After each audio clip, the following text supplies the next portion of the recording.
본디오 빌라도에게 고난을 받으사 십자가에 못 박혀 죽으시고 장사한 지 사흘 만에 죽은 자 가운데서 다시 살아나시며 하늘에 오르사 전능하신 하나님 우편에 앉아 계시다가 저희로서 산 자와 죽은 자를 심판하러 오시리라. 성령을 믿사오며 거룩한 공회와 성도가 서로 교통하는 것과 죄를 사하여 주시는 것과 몸이 다시 사는 것과 영원히 사는 것을 믿사옵나이다. 아멘.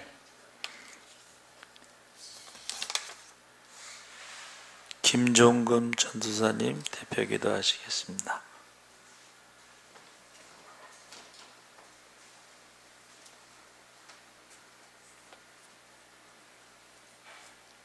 사랑의 하나님, 언제나 우리와 함께 동행하시며 우리에게 날마다 새 힘을 공급해 주시어 피곤하지 않게 하시는 여호와 하나님, 그 한없는 사랑과 은혜를 베풀어 주심에 감사를 드립니다.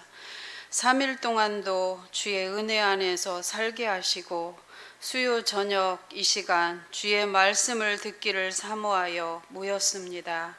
오직 하나님께만 영광 올려드리는 예배가 되게 하옵시고 홀로 영광 받아 주시옵소서.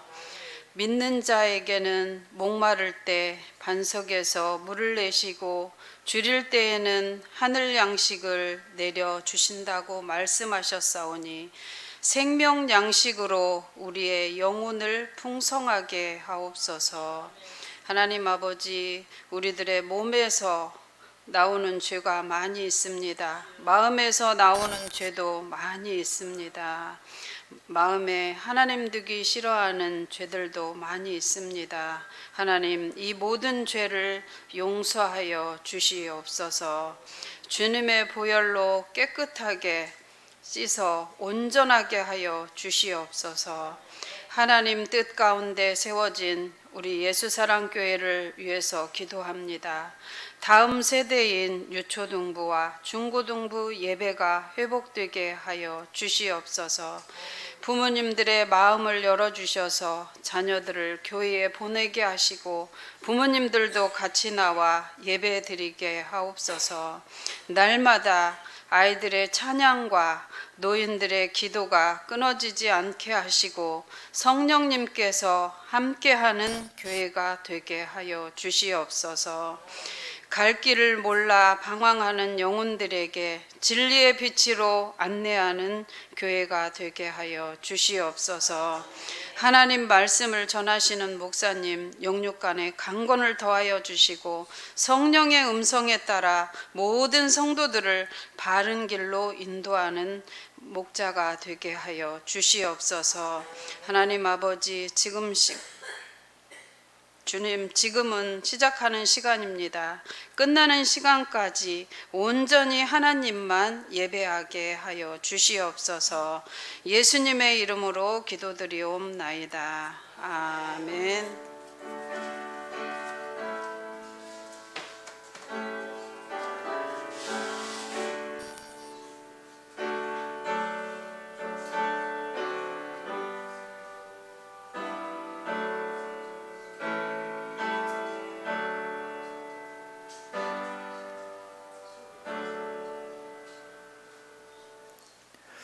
하나님 말씀 마태복음 10장 24절에서 33절까지 교독하겠습니다.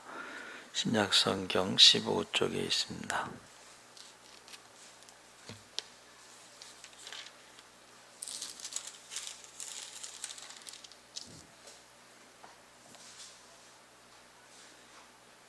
장 24절에서 33절까지 우리 교독을 하겠습니다. 제자가 그 선생보다 또는 종이 그 상전보다 높지 못하나니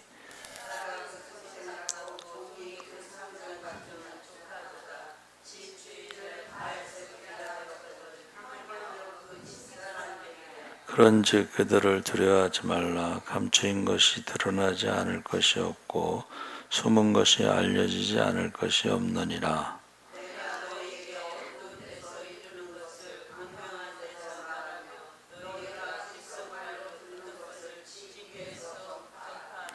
몸은 죽여도 영혼은 능히 죽이지 못하는 자들을 두려워하지 말고 오직 몸과 영혼을 능히 지옥에 멸하실 수 있는 이를 두려워하라.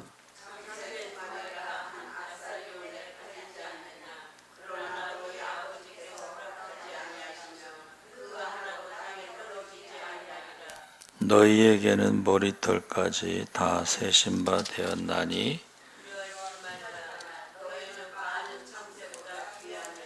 누구든지 사람 앞에서 나를 시인하면 나도 하늘에 계신 내 아버지 앞에서 그를 시인할 것이요.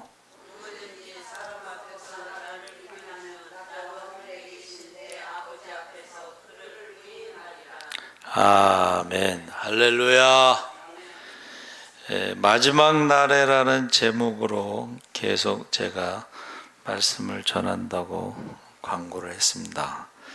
마지막 날에 대한 결단이 영생으로 인도한다.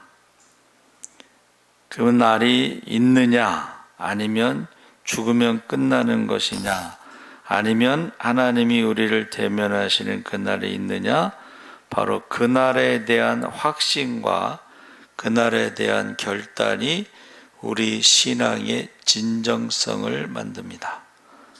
그래서 우리가 교회에서 함께 생활하지만 그걸 믿는 사람들도 있고 안 믿는 사람들도 있다는 마지막 날 재림에 대해서. 그래서 그 신앙에 따라서 신앙의 품격이 여러 가지로 갈리는데 동시에 존재하는 거죠. 그래서 똑같지 않다는 거예요. 똑같지 않다. 자, 예수님이 다시 오시는 것을 믿으면서 신앙생활하는 것과 그것을 믿지 않으면서 신앙생활하는 것은 우선순위에서 예배가 항상 달라지는 거예요. 그래서 예수님이 오신다고 믿으면 그전에는요, 신앙의 그 선조들이 무슨 생각을 했냐면 예수님이 언제 오시느냐 했을 때에 예배 시간에 온다라고 생각을 했어요. 예배 시간에. 그래가지고 얼마나 뜨거운지 막 부흥회 때 막 금방 예수님이 오실 것 같고 막 열렬히 환영할 것 같고 막 그래서 부흥 강사가 조금 궁금해가지고 정말 저렇게 예수님이 오시기를 기다리나 해갖고 교회 지붕에서 사인을 보내면 나팔을 부르려고 그랬어요. 그 사인을 부르니까 이게 나팔 소리를 막 불었잖아요. 그러니까 그 부흥 강사가 예수님이 지금 재림하십니다 그랬더니 그렇게 열렬히 기다렸던 사람들이 전부 의자 밑으로 들어갔대잖아요. 들으셨죠?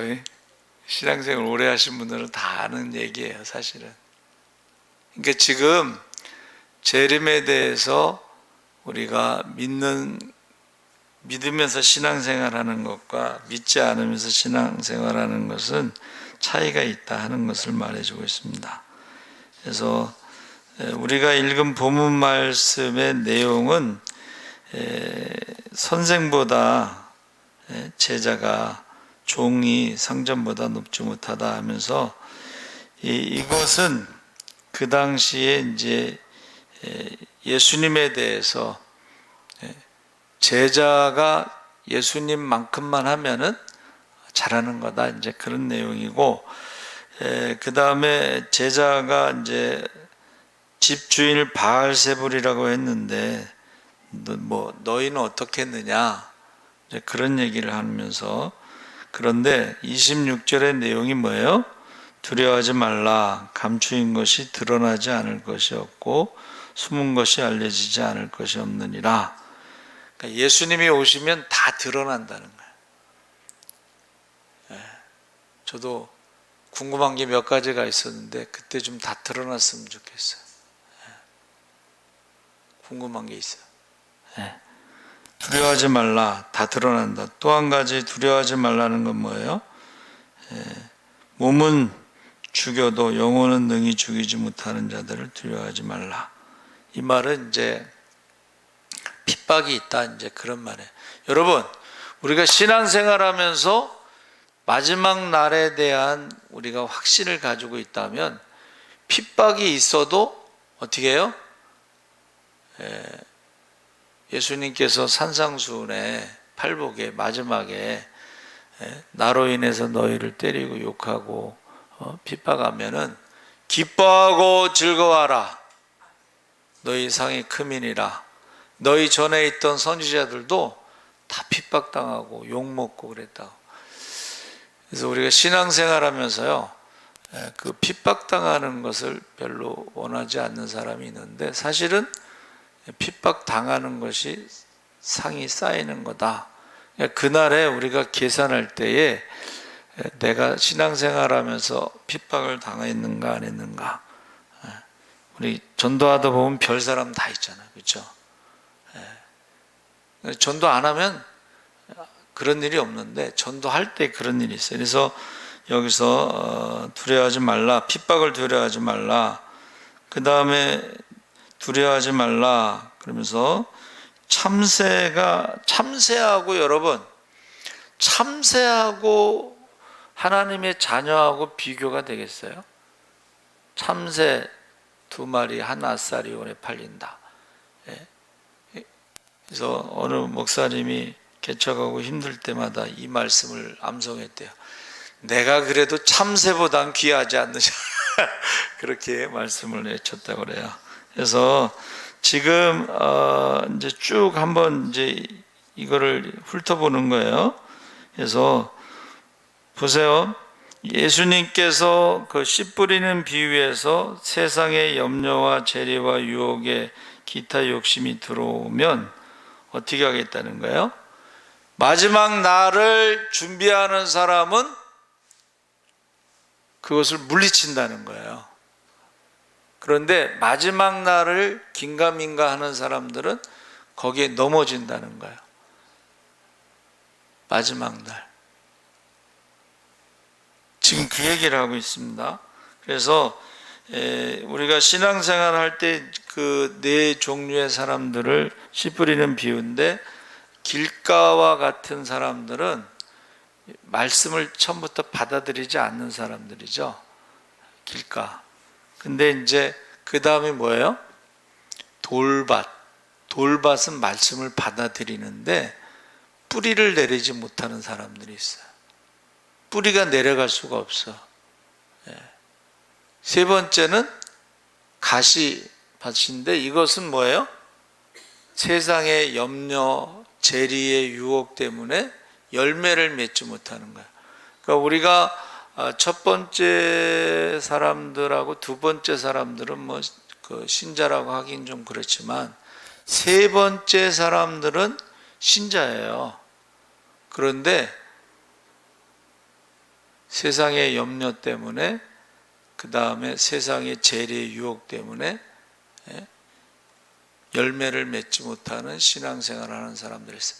자, 예수님이 다시 오실 때 두 가지를 기준으로 심판하시는데, 첫 번째는 말하는 것을 가지고 심판하신다 그랬어요.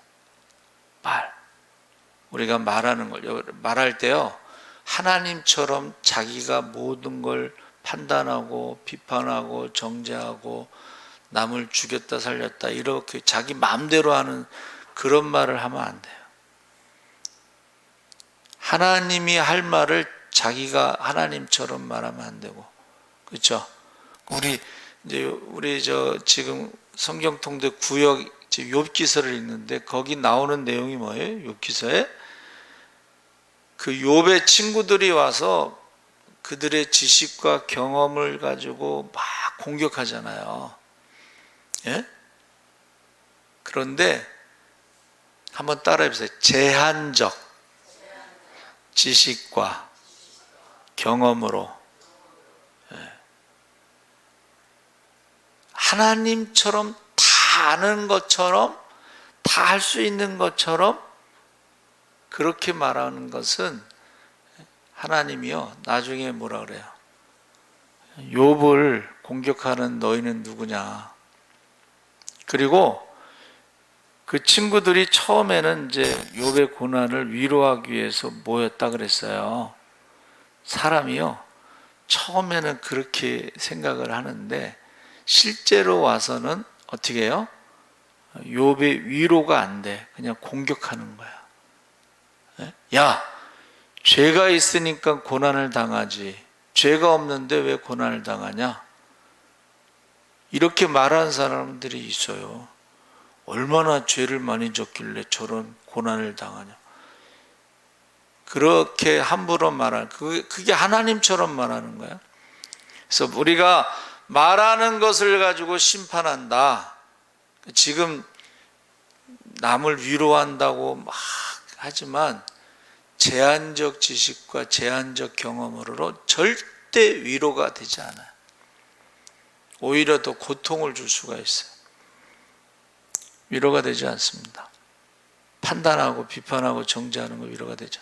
두 번째는 열매를 가지고 심판하신다. 좋은 나무가 좋은 열매를 맺고 나쁜 나무가 나쁜 열매를 맺는다. 열매를 가지고 여러분, 여러분의 저와 여러분의 신앙의 열매, 인생의 열매가 여러 가지가 있지만 그 중에 하나가 좋은 사람 주변에. 그래서 예를 들면 기도를 많이 하면 권사님들은 우리 같이 이렇게 기도합시다 그러면 기도 많이 하는 권사님 주변에 쫙 모여. 제가 전에 보니까는. 그리고 기도 많이 하는 권사님에게 기도 제목을 부탁해요. 근데 남을 판단하고 비판하고 정죄하고 말을 많이 하시는 분들에게는 사람들이 모이지 않아요. 기도 부탁하지 않아요. 그래서 말을 많이 하면 문제가 생겨요. 교회는 뭐를 많이 해야 돼? 기도를 많이 해야 돼. 기도를 많이 하면 기적이 일어나지만 말을 많이 하면 문제가 생겨요. 아무리 천사 같은 말을 많이 해도 듣는 사람에 따라서는 그게 그렇게 좋은 쪽으로만 들리지 않거든요. 그래서 자녀들에게도요, 잔소리를 많이 하면은 그게 결코 좋은 결과가 나오지 않아요. 부모님들도 기도를 많이 하는 부모님을 좋아해, 자녀들도. 잔소리를 많이 하는 부모님보다는. 그래서 우리가 항상 하나님 앞에 가서 우리가 다 심판한다. 열매를. 그 중에 사람이 열매 중에 하나예요. 주변에 사람이 없는 사람들이 있어요. 주변에 사람이 없는 사람들. 인생의 열매가 무엇인가? 돈은 잃어버려도 사람을 잃어버리면 안 돼. 좋은 사람, 나쁜 사람 말고 좋은 사람이 주변에 많이 있는 것이 인생의 열매다. 그래서 세상의 염려와 재해와 유혹과 기타 욕심이 들어와도 재림의 신앙이 확실한 사람들은 그것을 이길 수가 있다는 것입니다. 그래서 지금 교회마다 아주 머리가 아프죠. 우선순위가 하나님이 아니야. 신앙생활할 때 우선순위가 예배가 아니에요. 자기 거 다 하고 시간이 있을 때 예배 드리고 그런 사람들이 많아요. 그렇죠? 그 얘기를 하는 거예요. 그 사람들은 재림에 대해서 확신이 없는 거야. 그러니까는 자기가 우선이고 자기 일이 먼저고, 하나님 앞에 가서 계산할 생각을 안 하는 거죠. 마지막 날이 있다면 정말 제대로 준비하고 마음의 자세가 벌써 다르다는 것입니다. 그래서 그 마지막 날에 대한 생각이 중요하다. 그래서 이 마지막 날에 대한 그 믿음이 어디서부터 이게 시작될까 했을 때에 회개의 경험이 분명한 사람이 변화된 신자가 된다는 거예요. 회개의 경험이 뭐냐면 내가 죄인이구나. 내가 죽을 수밖에 없는 죄인이구나. 예수님이 아니면 내가 죄에서 살 수가 없구나. 사망에서 우리가 벗어날 수가 없구나. 죄와 사망의 종으로 살아갈 수밖에 없구나 하는 그 회개의 경험이 있어야 돼요. 근데 그 회개의 경험이 아주 분명하지 않은 사람들은 교회에 와서 초신자일 때요, 예수님이 우리 죄를 다 용서해 주셨습니다. 그러면 이게 지식적으로 예수님이 우리의 죄를 다 용서해 주셨구나, 이렇게 넘어가는 거예요. 예수님이 우리의 죄를 용서해 주셨지만 우리 안에는 뭐가 있어요? 죄의 뿌리가 남아있어요. 죄의 뿌리가 남아있어요. 그래서 날마다 자기를 죽이지 않으면 그 죄가 살아나요. 그러니까 이거를 정확하게 가르쳐 줘야 되는데, 그냥 예수님이 용서해 주셨습니다 하고 그 죄인 상태로 옛날 습관대로 예수 믿기 전에 그 모습대로 그냥 그렇게 산다는 거예요. 그러면서 그렇게 신앙생활 하면서 지금 지나가고 있다는 거예요. 그렇게 살다가 주님을 만나면 어떻게 되겠어요? 그렇게 살다가 주님을 만나면 그 사람은 어떤 사람이 되겠어요? 성경에 나와 있습니다, 다. 그래서 저와 여러분이 이 회개에 대해서, 죄에 대해서 확실한 그 체험이 있어야 된다는 거예요. 회개의 체험이. 그러면서 그날에 회개하지 않는 사람들, 변화되지 않은 사람들에게는 주님께서 또 다른 것을 준비하신 거예요. 그렇죠? 우리가 그 계시록에 나오는 주님의 모습이 두 가지 모습이에요. 하나는 이 상체에는 아주 밝은 빛의 모습이고, 하체에는, 다리에는 주석이에요. 주석은 뭐냐면 포도를 이렇게 밟았을 때 깨트리는 것, 심판의 다리. 두 가지 모습이에요. 그러니까 예수님을 여기서 영접하는지 발바닥 밑에서 주님을 만나는지, 이거를 둘 중에 하나인데, 나는 지금 어디쯤 가고 있을까? 나는 정말 주님을 영접할 준비를 하고 주님이 우선순위가 되고 주님이 기뻐하시는 일을 먼저 하고 힘들고 어려운 것도 이기고 나가고 있는가? 아니면은 별로 관심이 없어가지고 주님이 오실지도 모르겠지, 뭐 그런가 보지 뭐 하고 남의 얘기 그냥 생각하듯이 그냥 지나가는. 그래서 여러분, 그 유명한 그 예화가 있어요. 천국 문 앞에 딱 줄을 선 사람이 있어. 지옥 문 앞에 이제 줄을 선 사람이 있어. 근데 저쪽 뒤에서 나 억울합니다. 자기 지옥 줄에 서 있으니까 지금 억울하다는 거예요. 근데 어느 목사님이 천국 가는 길에 이렇게 서 있다가 어디서 많이 듣던 목소리야. 근데 가만히 들어보니까는, 그래서 뒤를 돌아다 보니까는 히틀러야, 히틀러. 히틀러가 지옥 가는 줄에 서 있다가 뒤에서 막 억울하다는 거야. 왜 억울하냐 그랬더니 자기한테 전도한 사람이 없었다는 거야. 근데 그 목사님이 그 히틀러를 몇 번 만났대요. 근데 전도를 안 했다는 거야. 그래서 그 목사님이 천국길에 서 있으면서 회개했다, 이제 그런 예화예요.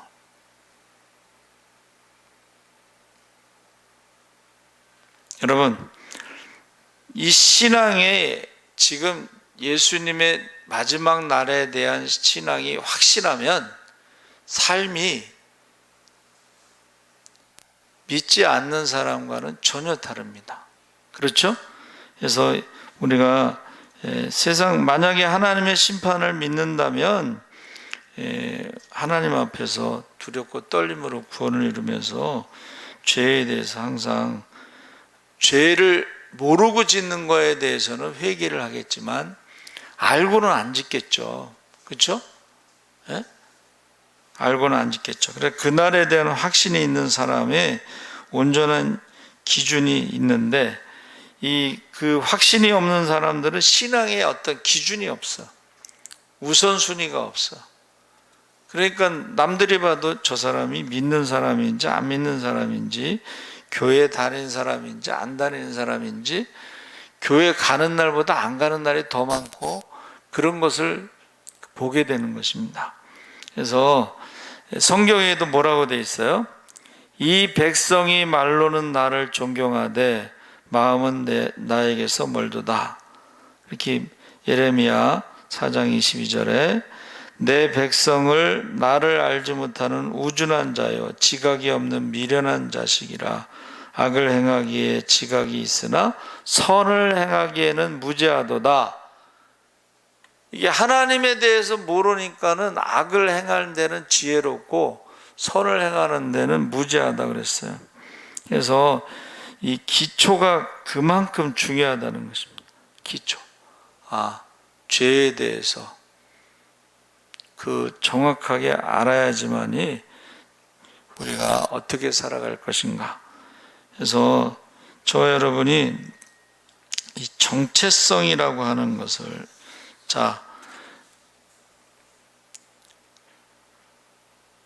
구약 성경의 히브리 성경의 마지막 성경이 뭐라 그랬죠? 역대하입니다. 역대하. 우리나라 성경은 마지막이 말라기잖아요. 구약의 히브리 성경은 역대하예요. 역대하가 뭐냐면 에스라가 나라가 망해서 이제 포로로 잡혀갔잖아요. 예? 그래가지고 그가 거기서 이제 학사감 제사장이니까 왜 나라가 망했는가를 거기서 연구를 한 거예요. 연구를 했더니 우리가 우상을 섬겨서 나라가 망했구나. 왜 우상을 섬겼냐? 우리가 누구인가 정체성을 잃어버렸다는 거예요. 택하신 족속, 왕같은 제사장, 거룩한 나라, 하나님의 소유된 백성으로서 우리가 하나님 외에는 다른 우상을 섬기면 안 되는데 그 정체성을 잃어버리고 우상을 섬겨서 나라가 망했다. 그래서 역대 상하에 보면 뭐가 많이 나와요? 예? 역대 상하에 보면 이름이 많이 나와. 이름. 정체성이라는 게 뭐냐면 너는 제사장이야, 너는 레위인이야, 너는 무슨 지파야 하면서 이름이 그냥 많이 나와. 그러니까 역대상하를 읽다 보면 혀가 꼬여. 막 히브리어로 돼 그냥 이게 꼬여. 여러분, 저와 여러분이 지금 주님 오시기 전에 우리가 정체성이 분명해야 되는 거예요. 확실해야 돼. 정체성이. 그 정체성이 뭐예요?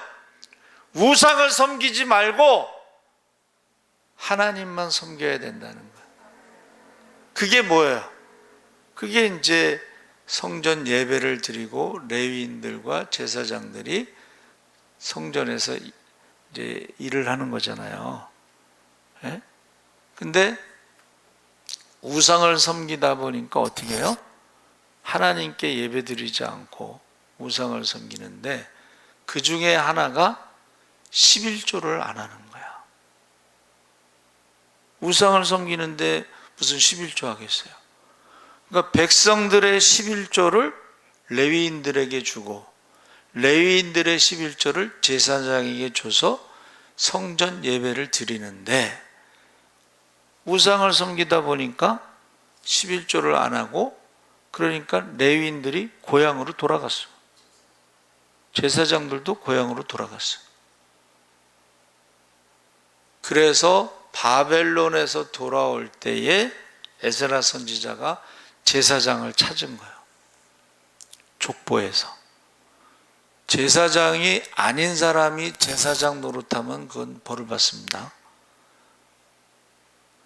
레위인이 아닌 사람이 그 제사장들을 도와 거기서 일하면 벌을 받습니다. 그래서 우리 잘 아는 것처럼 우사 알죠? 우사. 예? 그 법궤를 70년 동안 모시고 있었는데, 원래 법궤는 어떻게 해야 돼요? 예?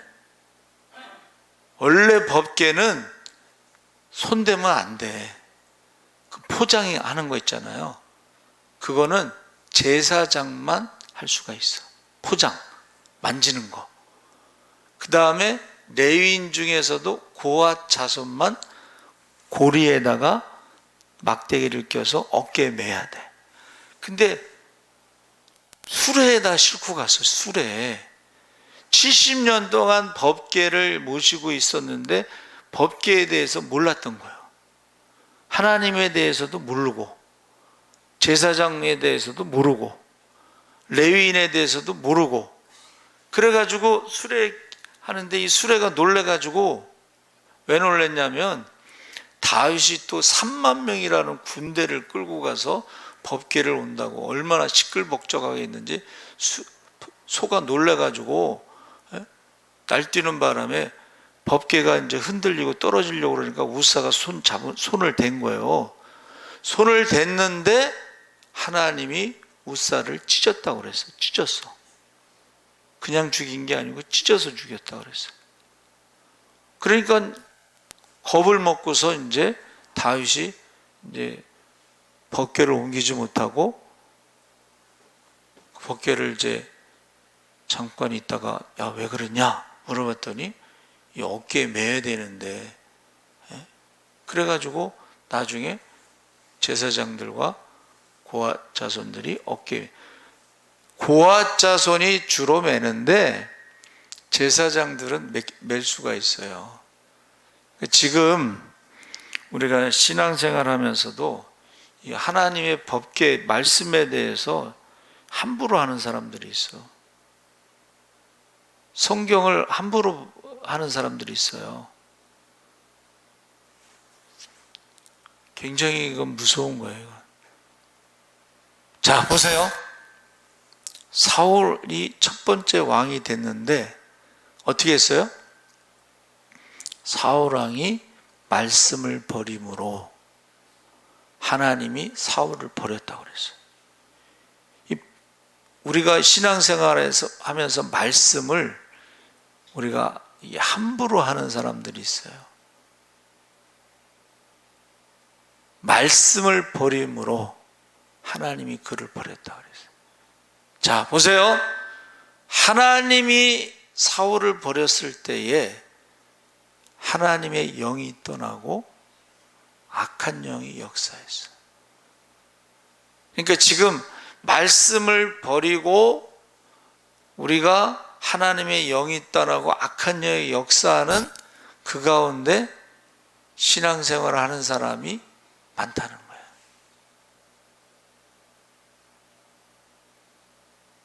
악한 영이 역사하는지 해서 우리가 성령 받은 증거들이 있어요. 그렇죠? 성령 받은 사람들은 그냥 겉으로 드러나는 것들 중에 하나가 찬송을 참 열심히 해요. 성령 받은 사람들은 찬송을 열심히 해요. 그리고 성령 받은 사람들은 기도를 참 열심히 해요. 기도를. 성령 받은 사람들은 모이기에 힘쓰고 기도에 힘쓰고 구제에 힘쓰고 전도에 힘쓰고, 성령 받은 사람들과 성령 받지 않은 사람들은 딱 구별이 돼요. 그러면 주님께서 오실 때에 기준이 뭐예요? 물과 성령으로 거듭나지 아니하면 하나님 나라에 들어갈 수 없다. 그리고 거짓말하고 살인하고 음행하고 도적질하고 이간질하고 우상숭배하고, 여기 써 있잖아요. 당짓고 이단에 빠지고 탐욕과 원수 맺고 분쟁과 분냄과 음행, 이런 사람은 하나님 나라에 들어갈 수 없다고 써 있어요. 그러니까 우리가 이 주님이 오시는 것을 믿는 사람들은 3번에 해당하는 것은 피해야 되겠지. 그리고 2번에 해당하는 것은 양과 염소를 분별하고 알곡과 쭉정이를 나누는데, 보세요. 알곡과 쭉정이를 딱, 쭉정이는 꺼지지 않는 불에 태우시리라. 자, 1번. 주님 오시는 것이 재림인데 그때 휴거가 있고, 하나는 데려감을 당하고 하나는 버려둠을 당할 것이다. 두 사람이 함께 잠을 자다가 한 사람은 가고 한 사람은 남을 것이다. 두 사람이 함께 밭에서 일하다가 한 사람은 가고 한 사람은 남을 것이다. 두 사람이 함께 맷돌 갈다가 한 사람은 가고 한 사람은 남을 것이다. 저는 이 말씀대로 된다고 저는 믿어요. 그러면 나는 어느 쪽에 서 있느냐를 이제 생각해야지. 지금 나는 알곡 쪽에 서 있는지, 쭉정이 쪽에 서 있는지, 양에 서 있는지, 염소 쪽에 서 있는지. 그래서 여기 뭐라고 말씀하셨냐면, 너희 중에 지극히 작은 자에게 한 것이 곧 나에게 한 것이라. 그 사람이 양이고 그 사람이 알곡이라고 말씀해 주셨어요. 그러니까 문제를 가르쳐 준 거, 답을. 그렇죠? 여러분, 선생님이 시험 볼 때 답을 가르쳐 주면 100점 받을까요? 못 받을까요? 제가요, 중학교 때 영어 선생님이 문제하고 답을 가르쳐 줬어. 그런데도 틀리는 사람이 있대. 네? 왜 문제하고 답을 가르쳐 주는데 틀리지? 여러분, 가르쳐 줘도 틀리는 사람이 있어요. 지금 성경에 가르쳐 주셨잖아, 예수님이. 그렇죠? 예? 그런데도 안 믿는 사람들은 세상 사람과 똑같이 살아가는 거예요. 그래서 저와 여러분이 지금 많지만은 마지막 날에 주님이 딱 두 가지 말씀하셔요. 착하고 충성된 종아, 내가 작은 일에 충성한즉 이 모든 것을 더하시리라. 할렐루야. 또 한 가지는 뭐예요? 악하고 게으른 종아, 악하고 게으른 종아, 슬피 울며 이를 가며 쫓겨남이 있으리라. 둘 중에 하나죠. 예? 근데 긴가민가 하고 있으면 어떻게 되겠어요? 그래서 저와 여러분이 주여 세 번 부르짖고 한번 기도. 나는 어느 쪽인가? 착하고 충성된 종인지, 악하고 게으른 종인지, 양인지, 염소인지, 알곡인지, 쭉정인지 생각하면서 주여 세 번 부르짖고 기도하겠습니다. 주여, 주여, 주여. 할렐루야. 살아계신 아버지 하나님, 하나님께서 함께 하시옵소서. 이제 아버지 마지막 날에 주님이 아버지 하나님이여 심판하실 때 아버지 하나님, 우리가 알곡과 쭉정이가 나눕니다. 아버지, 쭉정이는 불에 던진다고 했습니다. 아버지 하나님, 양과 염소를 나눈다고 했습니다. 너희 가운데 지극히 작은 자에게 한 것이고 나에게 한 것이라고 했습니다. 주여, 마지막 날을 준비하면서 우리가 살아가게 하시옵소서. 아버지 하나님, 착하고 충성된 종으로 살아가게 하시옵소서. 아버지 하나님, 악하고 게으른 종이 되어 슬피 울며